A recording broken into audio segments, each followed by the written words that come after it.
Eu me chamo Maria das Dores e vivi por muitos anos na fazenda Cantagalo, uma propriedade distante da cidade, no coração de Rondônia. Era o ano de 1973 e para muitos, essa terra era um lugar de paz, mas a vastidão da fazenda sempre me fez sentir como se o mundo fosse muito maior do que eu poderia alcançar. A fazenda, rodeada por campos de pastagem que se estendiam até onde a vista alcançava, era cercada por densas florestas, onde o silêncio parecia tomar conta do ar. O som da natureza se fundia com o sussurro do vento, mas por trás daquela calma, algo parecia sempre vigiar, algo que não se mostrava, mas estava presente. O marido havia saído para a cidade naquela noite, como fazia em ocasiões regulares, e eu fiquei em casa com os filhos. Eu costumava me acostumar com essa rotina solitária, pois a vida no campo, com suas tarefas e seus cuidados diários, me tomava todo o tempo. Era assim que eu passava meus dias, entre os cuidados com as crianças e o trabalho na casa. As horas pareciam arrastar-se uma após a outra, enquanto eu seguia com os afazeres que não permitiam descanso. A simples tarefa de cuidar do rebanho ou de preparar a comida me mantinha ocupada, sem pensar muito nas distâncias que me separavam da cidade. O marido sempre me dizia que eu deveria me acostumar com o isolamento, que era assim a vida no campo. Mas no fundo, algo dentro de mim nunca se acostumou. Cada canto da fazenda parecia guardado por um segredo que jamais ousaria investigar. E naquela noite, enquanto o vento soprava forte, uma sensação estranha tomava conta de mim, como se algo fosse acontecer. Aquela noite parecia mais quieta do que o normal. O vento não fazia o mesmo barulho de sempre, e o som das folhas das árvores, que sempre trazia uma certa companhia, estava ausente. Eu me sentia em meio a um silêncio denso, como se o mundo tivesse parado. Foi então que ouvi a batida na porta. Era uma batida seca, firme, quase como um golpe, interrompendo a paz da noite. Levantei-me rapidamente, o coração batendo mais forte do que deveria, mas a curiosidade me levou até a porta. O vento cortante do lado de fora parecia empurrar a madeira da casa, e quando abri, não havia ninguém ali. O vazio da estrada diante de mim estava assustador. A luz do luar, fraca, iluminava apenas o que estava mais próximo, e no fim da estrada, tudo o que eu podia ver eram as sombras das árvores se movendo com o vento. Respirei fundo, tentando entender o que estava acontecendo, quando algo me fez olhar de novo para fora. Uma figura estava parada à beira da estrada, na penumbra, quase completamente encoberta pela escuridão. Não havia som, não havia movimento. A figura permanecia imóvel, sem se mover sequer um centímetro, mas a sensação de que algo estava errado se apoderava de mim. Era como se eu estivesse sendo observada, como se algo desconhecido estivesse me estudando. Fechei a porta com pressa e fui até a janela, tentando olhar com mais clareza, mas a figura continuava ali, fixando seus olhos em mim, sem dizer uma palavra. O medo cresceu dentro de mim, e ao tentar afastar o pensamento de que havia algo de errado, a voz chegou, baixa e rouca, sussurrando: "Se entrar, nunca mais sairá." O choque me paralisou por um momento, mas a sensação de estar sendo observada foi o suficiente para me fazer dar um passo atrás. Fechei as cortinas, tentando afastar aquela presença, mas sabia que a noite ainda estava longe de terminar. Com o coração acelerado, corri para dentro de casa, trancando as portas e as janelas com pressa. Meus dedos tremiam enquanto eu puxava as barras de ferro, tentando manter o que estava lá fora do alcance. A escuridão parecia se infiltrar pelos pequenos espaços, como se estivesse se esgueirando pela casa. A sensação de ser observada só aumentava, e o medo, antes sutil, agora tomava conta de mim por completo. Fui até a janela e, com o olhar atento, procurei a figura na estrada. A tensão no meu peito era insuportável, mas quando vi a sombra novamente parada ali, nada se movia. Não havia mais batidas ou sons que pudessem romper o silêncio. A figura permanecia, imóvel, como uma estátua que se recusa a desaparecer. Era como se o tempo tivesse congelado e o mundo à minha volta tivesse cessado seu movimento. Olhei fixamente, tentando entender o que estava acontecendo, mas a dúvida começou a se infiltrar em minha mente. Estaria eu imaginando tudo isso? Ou seria aquilo real? A noite parecia se arrastar. O relógio marcava as horas, mas eu não sabia se o tempo passava realmente. Cada segundo parecia uma eternidade, e a figura lá fora continuava a me observar, sem reação. Eu me sentia impotente, enclausurada em uma casa que, de repente, não me dava mais segurança alguma. O que quer que fosse aquele ser, estava esperando por algo, e eu sabia, com um medo crescente, que aquilo não seria bom. A sensação de impotência era sufocante, e a cada segundo eu temia mais o que poderia acontecer quando a noite finalmente terminasse. Quando o marido finalmente voltou da cidade, parecia alheio à tensão que eu carregava. Ele chegou como sempre, com seu olhar despreocupado e um sorriso cansado no rosto. A presença dele deveria trazer alívio, mas em vez disso, trouxe mais frustração. Eu mal consegui conter as palavras ao vê-lo. Com urgência, contei sobre a figura na estrada, sobre a voz rouca que me ameaçara. Falei sobre o silêncio que tomava conta da fazenda e como aquela sensação de ser observada não me largava. Mas ao ouvir minha história, ele riu. Uma risada baixa e cínica, como se eu estivesse inventando tudo.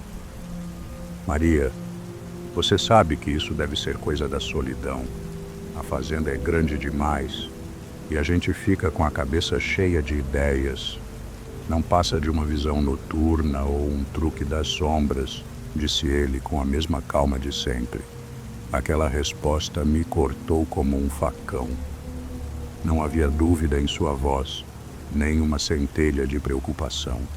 Para ele, minha experiência não passava de uma invenção da minha mente. Tentei argumentar, mas ele me tranquilizou de novo, pedindo que descansasse. Isso só fez o desconforto crescer dentro de mim. Como poderia descansar sabendo que algo estranho rondava nossa casa, que ninguém mais parecia perceber? Eu me senti sozinha. O sentimento de impotência tomou conta de mim. Como se eu estivesse vivendo em um mundo onde minhas palavras não valiam nada. O que fazer quando ninguém acredita no que você vê?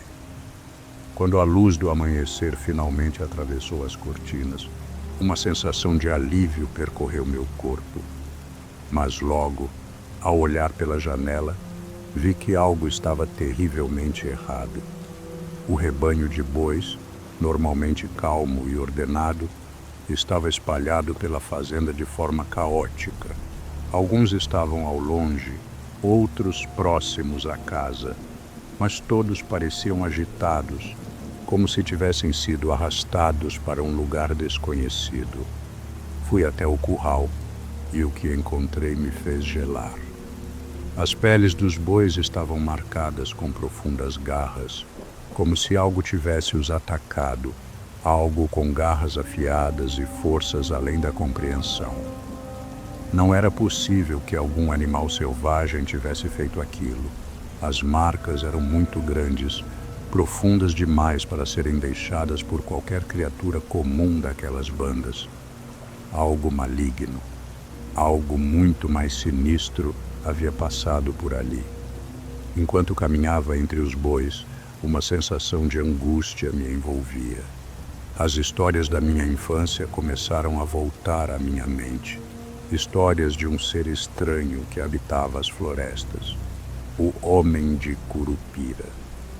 Aquele espírito protetor da floresta, com suas pernas viradas para trás, que se vingava de quem profanava a natureza. Eu me lembrei da figura na estrada, aquela presença ameaçadora, silenciosa, como uma sombra que aguardava o momento certo para atacar. Eu não queria acreditar, mas o medo crescia dentro de mim. Eu sabia que algo havia sido invocado naquela noite. Algo que não era deste mundo. A maldição da floresta parecia ter se acordado, e eu temia que já fosse tarde demais para evitar o que viria. Os dias que se seguiram foram um tormento. O medo não me deixava em paz, e a tensão era palpável a cada minuto. Eu sabia que precisava fazer algo para proteger minha casa, minha família. A fazenda parecia uma prisão, e cada ruído na noite me fazia saltar.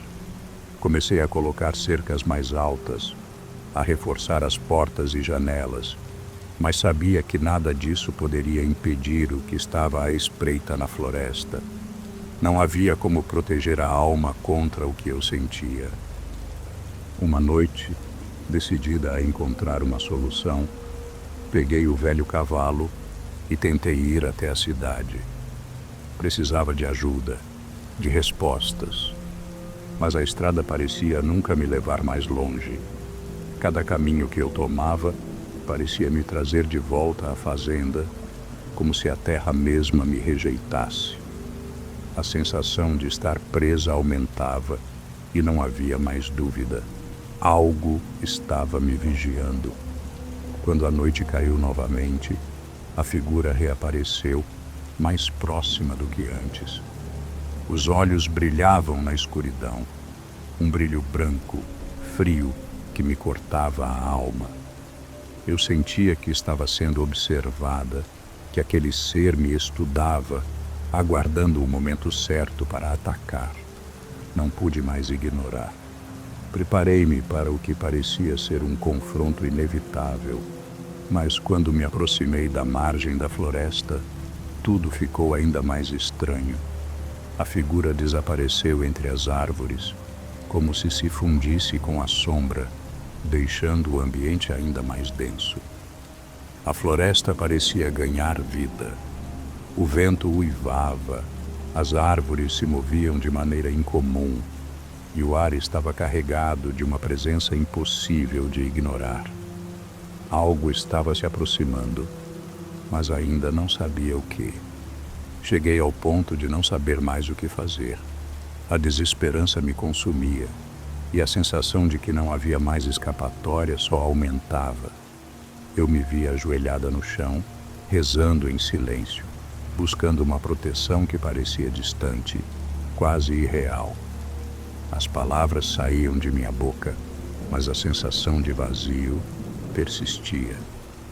A ameaça da floresta estava ali, aguardando o momento certo, e nada que eu fizesse parecia mudar isso. Foi quando entendi. O Homem de Curupira não me deixaria em paz, não sem cobrar seu preço. A presença que eu havia desafiado, o espírito da floresta, não se contentaria com simples medo. Ele havia se apoderado de mim, da minha casa, da minha alma. Cada passo meu em direção à proteção, cada tentativa de afastá-lo, apenas selava meu destino. O que eu fizera ao invocar sua ira não teria perdão. Na última noite, a sombra se afastou na escuridão da floresta. Eu a vi, seu vulto desaparecendo entre as árvores. Mas o medo não se dissipou. Ele ainda estava lá, à espreita. A ameaça nunca seria completamente dissipada. O preço do desafio havia sido pago, e eu sabia que a floresta nunca mais seria a mesma para mim. A cicatriz daquilo que eu enfrentara ficaria marcada em meu espírito, e o medo permaneceria como uma sombra invisível me acompanhando para sempre. Eu sou Antônio Barbosa, natural de Porto Velho, Rondônia. Vivo há muitos anos com minha esposa e filhos em uma casa simples à beira do Rio Madeira. A vida é simples, o trabalho árduo. Pela manhã, vou até o cais ajudar com as embarcações e à noite volto para casa para o jantar com a família. Não há luxo, mas também não nos falta o necessário. A tranquilidade reina, ou ao menos eu gostava de acreditar que sim. O Rio Madeira sempre foi o coração pulsante da nossa cidade. A qualquer hora do dia ou da noite, a correnteza sussurra segredos antigos, que os mais velhos insistem em contar. Histórias de fantasmas, espíritos perdidos nas águas e aparições assustadoras à noite. Alguns dizem ouvir gritos no meio da madrugada. Outros falam da tal mulher de pescoço quebrado, uma figura que assombra os que ousam se aproximar do rio. Eu ouvia essas histórias, mas apenas com um sorriso disfarçado. Para mim, eram apenas superstições, mais um conto para afastar o tédio das noites longas. Não me interessava por essas lendas. Sempre acreditei que as pessoas precisam de algo para temer, algo para justificar o desconhecido. A vida seguia sua rotina, e as histórias dos mais velhos continuavam a se perder no vento. Ouço, sim, as palavras que saem da boca deles, mas nada mais que isso. Sou um homem prático, de pés bem plantados no chão. Os fantasmas que eles falam não têm o menor poder sobre mim. Eles são apenas sombras na mente de quem acredita. É assim que eu via, e nada mudaria isso. Ao menos, não até aquela noite. Era uma noite densa, daquelas que o céu parece desabar sobre a terra. Em 1975, Porto Velho já estava acostumada com chuvas pesadas, mas naquela noite, algo no ar parecia mais pesado, como se até o vento carregasse um pressentimento estranho. A casa, embora modesta, era nossa fortaleza. A chuva batia contra o telhado de zinco e os ventos faziam as árvores se curvarem, um som abafado que parecia anunciar algo. O Rio Madeira, sempre imponente, parecia mais agitado do que o normal, como se estivesse revoltado com algo invisível. A madrugada adentrou de forma silenciosa, exceto pelo som constante da chuva e o ranger das árvores. Minha esposa e filhos dormiam no quarto, enquanto eu me encontrava na sala, sentado em uma cadeira velha, observando a chuva pela janela. O vento soprava forte, mas algo naquele som me fazia sentir uma inquietação crescente, como se a própria noite estivesse prestes a engolir tudo ao redor. As sombras dançavam nas paredes da casa, criando formas estranhas. Eu não conseguia afastar a sensação de que algo estava prestes a acontecer, algo além do que a razão poderia explicar. Foi então que o grito ecoou, um som agudo e desesperado, cortando a escuridão da noite como uma lâmina. A princípio pensei que fosse algum acidente nas imediações do rio, algo comum, já que o cais frequentemente recebia barcos e pescadores durante a noite. Mas o grito não cessou. Era um lamento profundo, que parecia vir de muito longe, e ao mesmo tempo tão próximo que eu sentia sua vibração no peito. Levantei-me alarmado. Um pressentimento crescente me tomou de assalto. A curiosidade, mais forte que o medo, me fez ir até a varanda. Quando cheguei lá, uma visão inusitada me paralisou. Algo se movia lentamente sobre as águas do rio. mas o que era, eu ainda não conseguia entender. Eu estava paralisado, a visão diante de mim tão nítida quanto o escuro da noite. A mulher flutuava sobre as águas, como se fosse parte delas, uma figura pálida, quase etérea. Seus cabelos, longos e negros, balançavam suavemente com o vento, mas havia algo estranho no seu movimento, como se não houvesse peso, como se ela não pertencesse ao mundo que conhecíamos. Seus olhos, completamente brancos, não tinham vida, não refletiam nada, apenas um vazio profundo que me fazia sentir uma angústia indescritível. Ela estava imóvel, mas o som que saía de sua boca não era algo humano.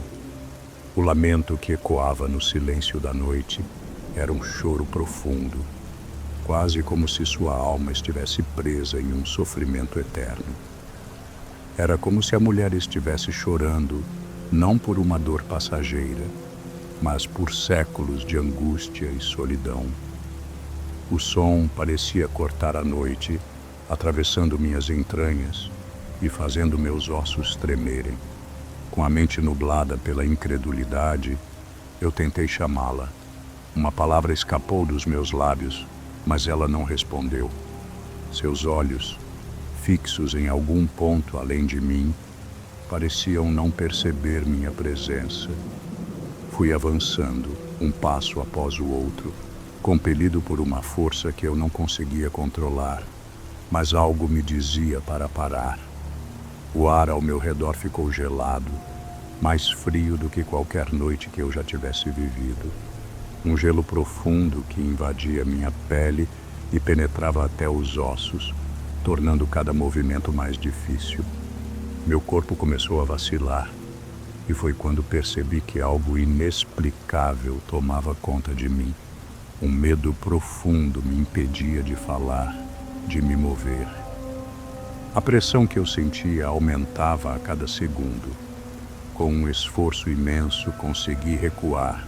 Corri para dentro da casa e, trancando as portas atrás de mim, ainda com a imagem da mulher fixada na minha mente. Eu queria acreditar que tudo aquilo não passava de um delírio. Mas a visão persistia, vívida e inescapável. No dia seguinte, a luz do sol não trouxe a paz que eu esperava. A visão da mulher flutuando sobre o rio ainda estava gravada na minha mente, tão vívida quanto na noite anterior. Tentei seguir minha rotina como se nada tivesse acontecido, mas o peso do que vi me acompanhava a cada passo. A imagem dos olhos vazios, o som do lamento, eram como uma sombra que se arrastava atrás de mim. Não conseguia afastar a sensação de que algo estava errado, algo além da compreensão. Quando a noite chegou, uma quietude opressiva tomou conta da casa. A chuva não estava mais presente, mas o silêncio era mais pesado que qualquer tempestade. Foi então que ouvi novamente o grito, aquele lamento profundo, agora mais forte, mais próximo, como se a mulher estivesse chamando por mim. O som se arrastava sobre as águas, penetrando na casa e me envolvendo em uma sensação de desespero. Eu sabia que algo estava ali, algo que não poderia mais ignorar. Apesar do medo, decidi que precisava entender o que estava acontecendo. Fui até a praça central, onde os mais velhos se reuniam. Sentados ao redor de uma fogueira, falavam das histórias que haviam sido passadas de geração em geração. Quando mencionei a visão da mulher, eles se calaram, os olhos se estreitaram e, com vozes baixas, começaram a me falar da mulher de pescoço quebrado, uma alma perdida que vaga pelo rio, vingando aqueles que cruzam seu caminho. Embora eu tentasse manter minha racionalidade, uma inquietação crescente me tomava. As lendas tinham algo de real, mas eu me recusava a acreditar completamente. O peso daquilo que eu tinha visto não me deixava em paz. Nos dias seguintes, o lamento não cessou. Cada noite, o grito chegava mais perto, mais forte. Mas o que me inquietava ainda mais era o impacto que o encontro com aquela mulher estava tendo em mim. Fui tomado por uma sensação de cansaço constante e um desconforto no pescoço, como se um peso invisível estivesse pressionando sobre ele. A dor era sutil no começo, mas logo se tornava uma constante, como se algo estivesse me sufocando. Foi quando decidi buscar mais informações sobre a mulher de pescoço quebrado que as peças começaram a se encaixar. Encontrei um homem idoso que, apesar de seu semblante grave, parecia saber mais do que estava disposto a contar. Ele falou sobre a história da mulher, uma história de dor e vingança que atravessava os tempos. Ela foi uma mulher do passado, diziam os mais velhos, uma jovem que morava nas imediações do rio e que, ao se apaixonar por um homem errado, foi brutalmente assassinada à beira da água. O assassino, em um acesso de raiva, quebrou-lhe o pescoço e a alma dela, perdida e irada, nunca encontrou descanso. A maldição que a envolvia a fez vagar pelas águas do rio em busca de vingança. Diziam que ela atacava homens que ousavam olhar para ela, como se cada olhar fosse uma condenação ao mesmo destino que ela havia sofrido. Enquanto ele me falava, o frio no meu pescoço se intensificava e uma dor aguda se espalhou pelos meus ombros. Eu não sabia se a dor era resultado da minha mente, atormentada pela tensão, ou se algo mais estava me consumindo. O que eu sabia é que, à medida que a história da mulher tomava forma, eu me sentia mais fraco, mais vulnerável, e o peso da maldição parecia se aproximar cada vez mais. A dor no meu pescoço havia se intensificado. Eu não conseguia mais ignorá-la. Era como se o peso de um espectro invisível me consumisse, e a cada movimento a pressão aumentava. Minha saúde já estava visivelmente afetada, minha pele pálida e os olhos sempre turvos. Não conseguia mais dormir, nem comer. A mulher, com seus olhos vazios e seu lamento distante, me perseguia dia e noite. Não havia mais como escapar. O ceticismo havia se dissipado por completo, dando lugar ao terror. Foi quando decidi que não poderia mais viver assim. Eu tinha que confrontar aquilo, pôr fim a esse tormento de uma vez por todas. Fui até o rio, armado apenas com minha coragem e talvez a última esperança de encontrar alguma solução para o que estava acontecendo comigo. A noite estava mais escura do que eu jamais havia visto. O vento sibilava entre as árvores com um som quase predatório. O rio estava quieto, como se estivesse esperando. Quando cheguei à margem, ela apareceu, flutuando sobre as águas como uma sombra de outra dimensão. Seus olhos brancos, cegos, fixos em mim, e o lamento que agora ecoava em meu peito, fazendo minha respiração se tornar mais difícil. Ela me chamou pelo nome, e eu senti uma dor insuportável no pescoço, como se algo estivesse se apertando ao redor de minha garganta. Eu caí de joelhos, tentando respirar, mas a pressão se tornava mais forte, e a visão se desfocava. Eu queria gritar, queria correr, mas meu corpo não me obedecia. Ela se aproximava lentamente com os braços estendidos, como se fosse me envolver em sua morte. Eu tentei desesperadamente fazer algo, qualquer coisa, mas a cada passo dela, a força sobre mim aumentava. O frio era absoluto e por um instante eu soube. Meu destino seria o dela. A morte da mulher agora seria a minha. Ela iria me arrastar para o vazio de seu lamento e nada mais importaria. O terror absoluto tomou conta de mim. Quando o amanhecer finalmente chegou, a casa de Antônio estava vazia. Ele não retornou. Sua esposa, aflita, e os filhos, com o coração apertado, procuraram-no ao longo do dia, chamando por ele, batendo nas portas e nas janelas. Mas não havia sinais de sua presença. A casa permanecia em silêncio, com um vazio que parecia refletir o próprio vazio de seu desaparecimento. Os vizinhos falavam em sussurros. Alguns disseram ter ouvido gritos durante a madrugada, gritos tão agudos e desesperados que ecoaram pela beira do rio, mas ninguém teve coragem de se aproximar para verificar. A presença da mulher parecia pairar no ar, como um manto pesado que envolvia a vila. As lendas da mulher de pescoço quebrado começaram a ser contadas novamente mais uma vez entre os mais velhos da comunidade. Eles falavam de como a maldição nunca se desfazia, de como ela arrastava aqueles que ousavam desafiá-la. Alguns diziam que Antônio nunca mais seria visto, que ele havia se tornado uma parte do rio, perdido nas águas do Madeira. Outros, mais cautelosos, acreditavam que ele ainda estava por aí, mas agora parte da mesma alma condenada, vagando à procura de vingança.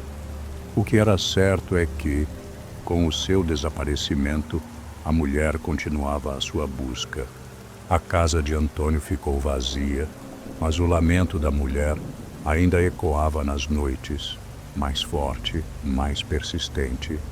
Era um aviso, um lembrete de que as forças além da compreensão humana nunca seriam desafiadas sem um preço. O rio, silencioso em sua superfície, guardava segredos que jamais seriam revelados.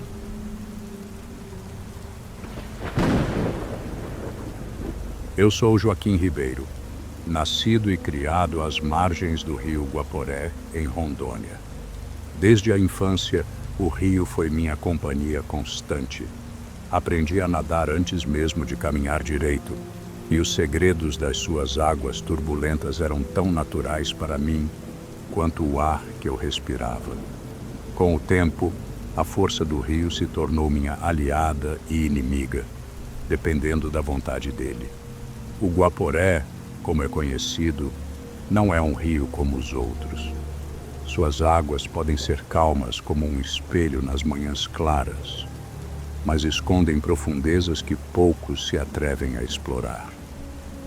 A beleza do rio é inegável, mas sempre houve algo nas suas águas que me causava desconforto, algo que estava além do que os olhos podiam ver. A vida de pescador é simples, silenciosa. O dia começa antes do sol, com o som das águas batendo nas bordas da canoa e o cheiro da terra molhada no ar. Pescar é um ofício que requer paciência, conhecimento e respeito pelo rio. O Guaporé, com seus mistérios, exige uma atenção constante. Um pescador que se distrair, que se deixa levar pela vaidade ou pela pressa, corre o risco de se perder para sempre. Eu conhecia o rio como a palma da minha mão.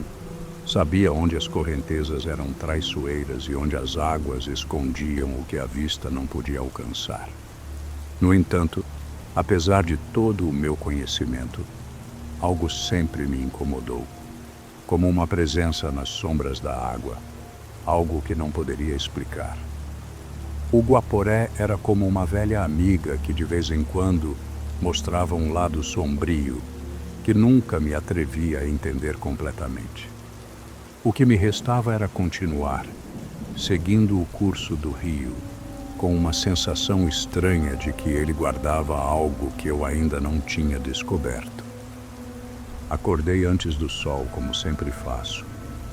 A noite ainda estava fresca e o único som que quebrava o silêncio Era o farfalhar das folhas nas árvores e o canto distante de alguns pássaros. Peguei minha velha canoa, uma companheira de muitos anos, e remando com força, fui adentrando o rio. A água estava calma e a brisa da manhã parecia trazer uma tranquilidade que, aos poucos, se espalhava por todo o meu ser. O rio, como sempre, se abria à minha frente, pronto para oferecer o que eu procurava, a pesca que me sustentava. O silêncio do amanhecer era profundo, quase palpável. O som da água batendo suavemente nas bordas da canoa parecia preencher o vazio da manhã, como se o rio fosse a única coisa viva no mundo. Eu estava acostumado à solidão, e o Guaporé, nesse momento, parecia uma extensão de mim mesmo. Mas então, algo mudou. Uma leve agitação na água, quase imperceptível, fez minha atenção se voltar para a superfície. A canoa balançou suavemente, como se uma força invisível estivesse passando por debaixo dela. Antes que pudesse processar completamente, vi uma sombra se movendo rapidamente sob a água. Não era um peixe, nem nada que eu já tivesse visto. Era algo maior, algo que se movia com uma velocidade que parecia fora do lugar. Tentei me convencer de que era apenas um erro de visão, uma ilusão causada pela luz que começava a despontar no horizonte. Mas a sensação de que algo me observava não se dissipou. A água, que antes estava tranquila, parecia agitada agora, como se estivesse viva, reagindo à minha presença. Uma tensão crescente se formava ao redor de minha canoa, e eu não sabia mais o que pensar. Algo estava ali, algo que não podia explicar, mas que estava sem dúvida me observando. De repente, sem aviso, a canoa foi puxada com força para baixo, como se algo invisível tivesse agarrado sua base e a estivesse arrastando para as profundezas. O balanço repentino quase me fez perder o equilíbrio, mas, instintivamente, tentei segurar-me, lutando contra a força que me puxava. A água, antes calma, agora parecia viva, se agitando violentamente, como se o rio tivesse se revoltado contra minha presença. O pânico tomou conta de mim. A sensação de que algo enorme e invisível estava submergindo minha canoa me fez entender que não estava mais sozinho naquele rio. Eu tentei, com todas as forças, manter a embarcação à tona, mas era como lutar contra um monstro invisível que não me deixava escapar. Cada remada que eu dava parecia inútil, pois a água me puxava para baixo com uma força que eu jamais tinha sentido. Em um movimento brusco, a canoa virou completamente e eu me vi afundando na água turva, a escuridão envolvendo-me por completo. A sensação de desorientação foi imediata. O peso da água parecia esmagador e por um momento eu pensei que não conseguiria voltar à superfície. Lutei contra a correnteza, tentando nadar em direção à margem, meus músculos queimando com o esforço, mas algo estava me segurando. Foi quando senti uma mão gelada agarrar meu tornozelo. A força era sobrenatural, algo que não podia ser humano. A sensação era como se os dedos fossem feitos de gelo, e cada tentativa de me soltar parecia apenas aumentar a pressão sobre meu tornozelo. Desesperado, comecei a lutar com tudo o que tinha, batendo com as mãos e os pés, tentando me desvencilhar daquela presença que me puxava para o fundo.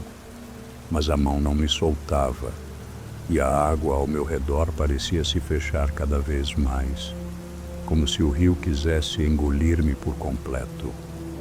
A luta para me soltar daquela mão gelada parecia interminável.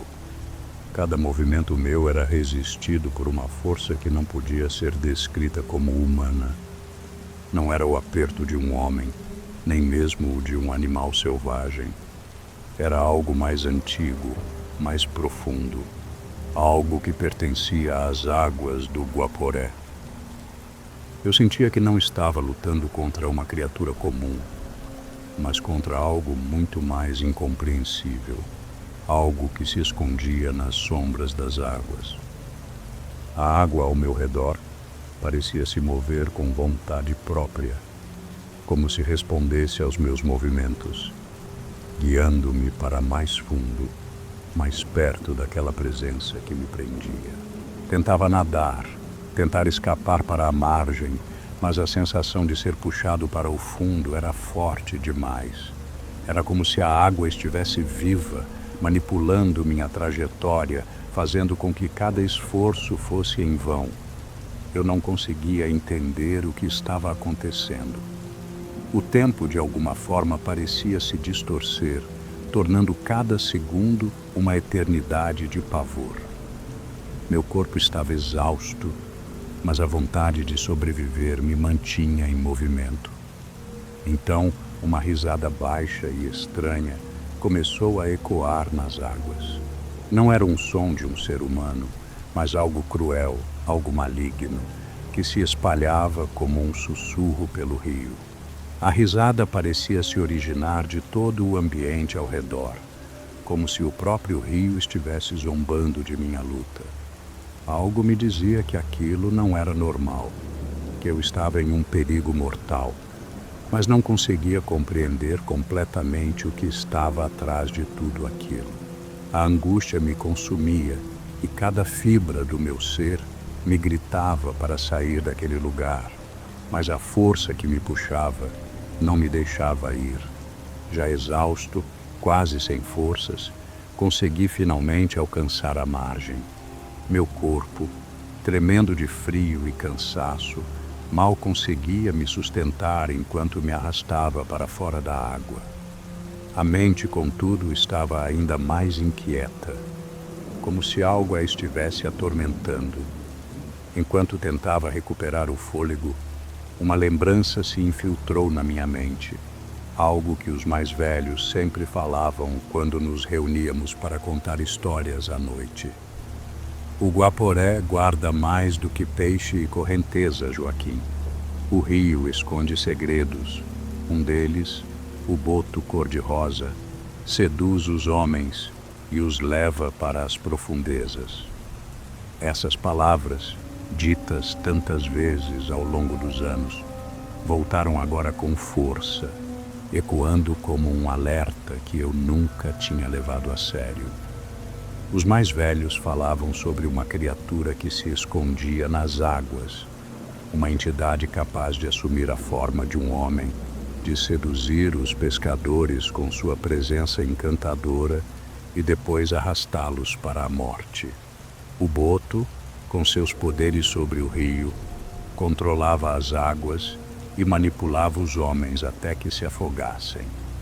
Lembrei-me de coisas que na época pareciam apenas histórias fantasiosas.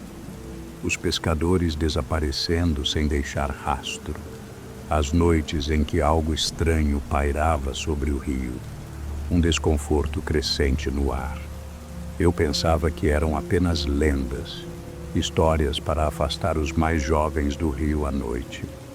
Mas agora, enquanto sentia o peso do que acontecera, comecei a acreditar que a presença que me atacou não era uma história. Era real e eu estava sendo caçado por ela. O boto cor-de-rosa não era um mito, mas uma entidade que aguardava o momento certo para arrastar mais uma vítima para o fundo do Guaporé. Decidi que não podia mais fugir. O que quer que estivesse me caçando no Guaporé não me deixaria em paz até que fosse confrontado. Voltei ao rio, armado com um ritual que os mais velhos haviam me ensinado em meu tempo de jovem pescador. Diziam que ele tinha o poder de afastar espíritos malignos, uma tradição ancestral que vinha sendo passada de geração em geração. Não sabia se funcionaria, mas era minha única esperança de derrotar a presença que me atormentava. A água do rio começou a se agitar novamente assim que cheguei, como se já soubesse o que eu estava tentando fazer. A sensação de que estava sendo observado tornou-se mais intensa e uma figura sinistra começou a surgir das sombras. Não era completamente humana, mas também não era um animal. Um corpo estranhamente humanoide, distorcido, com a pele pálida e uma cabeça alongada, aparecia e desaparecia nas águas. Os olhos brilhavam com uma luz sobrenatural, uma luz que parecia penetrar na minha alma, como se visse tudo o que eu estava pensando. A luta não era apenas física. Eu sentia que o espírito tentava entrar na minha mente, mexendo com meus medos mais profundos. Mas lembrei das histórias, das palavras dos mais velhos. Usei minha inteligência, minha memória, para tentar enganá-lo. Fui guiado pelo instinto. Recitei as palavras do ritual, tentando manter minha mente firme, apesar da presença esmagadora do boto cor-de-rosa. A tensão aumentava, como se cada movimento meu fosse uma aposta com a morte. A luta estava no auge, e eu sabia que não poderia falhar. Consegui afastar a entidade. O ritual, carregado com o peso dos antigos conhecimentos, funcionou, mas com um preço alto. Quando a figura do boto cor-de-rosa se dissipou nas águas, o rio se acalmou momentaneamente, mas algo dentro dele parecia ter mudado. O Guaporé, que antes parecia uma extensão de minha própria alma, agora estava mais sombrio, mais insaciável.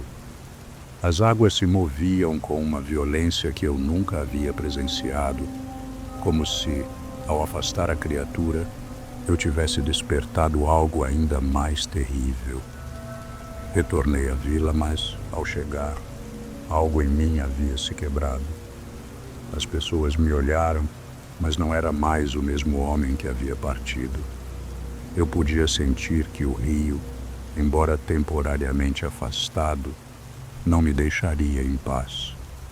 O mistério do boto cor-de-rosa, ainda sem explicação, continuava a martelar em minha mente. Sabia que aquele ser, aquela força, não havia sido derrotada de fato, apenas banida por um tempo. A sensação de que outros pescadores poderiam, em breve, enfrentar o mesmo destino me assombrava. O rio ainda guardava seus segredos, e eu sabia que ele nunca os revelaria completamente. Enquanto caminhava pela margem, ouvi uma risada baixa e distante, vindo da água. Era uma risada que parecia zombar de mim, como se dissesse que a luta ainda estava longe de terminar. O boto cor-de-rosa não havia ido embora. Ele aguardava pacientemente para voltar. E o rio sempre guardaria seu poder.